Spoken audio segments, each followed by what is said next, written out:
Thank you, Mr. Ambassador, for joining us here for an interview at the State Department. Ambassador Warlick, you have been OSCE Minsk Group co-chairman representing the United States in the negotiations over Nagorno-Karabakh for some time. Are you satisfied with the current state of the negotiations? Well, first of all, let me thank you for coming to the State Department. It's a pleasure to have you here, and it's always a pleasure to talk to Voice of America. Of course, there is more that we can be doing in terms of negotiations. What we want is to enter into a process that will result in the conclusion of a peace agreement. What we really need is to enter into a new phase. Of course, it's important for the presidents to meet, and we hope that they will soon. I'm pleased that the foreign ministers are able to meet with the co-chairs on a regular basis, but we need to move into a new phase, a more intensive phase of negotiations, so that we can deal with the issues, so that we can begin to make more substantive progress to bring about peace for the people of the region. Ambassador Warlick, you have been to the region in recent times. You have traveled to South Caucasus, you have met officials in the area. Do you sense readiness among the parties toward reaching peace? My conclusion is that the presidents of Armenia and Azerbaijan are both committed to finding a way forward. We saw that when they met together with each other in November. What we need to do is to capitalize on that.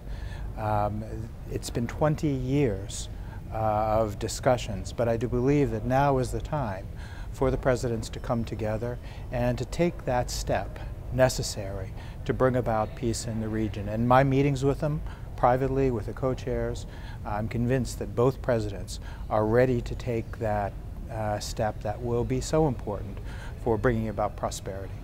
Now you're stating that you do sense readiness on the part of the leaders, but in order to reach peace, it's also important to bring the public in to the peace process, to make sure that they're involved, they are willing to live alongside one another in peace. What are your thoughts on the popular attitudes both in Azerbaijan and in Armenia about peace?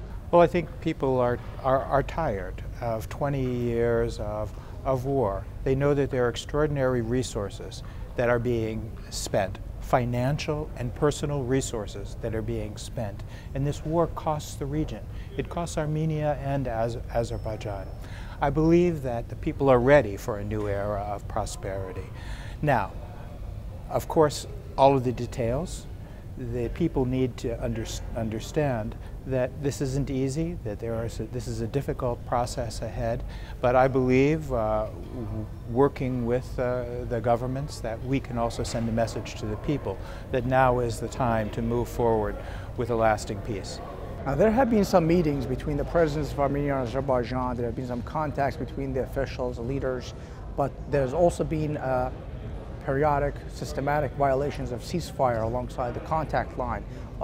What is your assessment? How realistic is a resumption of a military conflict in the area? Well, in recent weeks, in fact in the past 2 months, there's been an increase in violence along the line of contact and along the Armenia-Azerbaijan border. We're very concerned about that.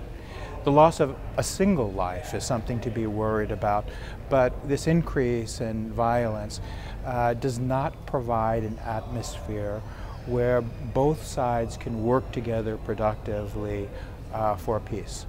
We want to see those tensions reduced. Also, as you say, there is a risk in this that, whether deliberate or accidental, that the violence can get out of hand. We don't want that to happen. We want to take measures to keep the situation from becoming tense, and we urge actions that will increase the possibilities for peace and successful negotiations. Russia's annexation of Crimea and its ongoing behavior in eastern Ukraine has raised some serious questions about Russia's commitment to peace in its so-called near abroad. Do you believe that with Russia is an obstacle to the peace talks, or rather, do you believe that with Russia so involved in the region in nefarious ways in some measures, do you believe that with Russia being so involved in the region, is peace a possibility? Well, Foreign Minister Lavrov was just in Azerbaijan and then Armenia, and he urged the presidents to accept French President Hollande's invitation for a summit meeting in Paris. So that was precisely the right thing. We agree with that. The presidents should accept the invitation and begin that kind of constructive or continue the productive discussions that were begun last November in Paris. We've worked very well with the Russians. I work extremely well with my Russian and French co-chairs, and we see eye to eye on the way forward. I look forward to working with them. That said, the United States is committed to the Minsk group process, but we are also prepared to help bilaterally in any way that we can. Thank you, Ambassador Warlick. Thank you. Thank you very much.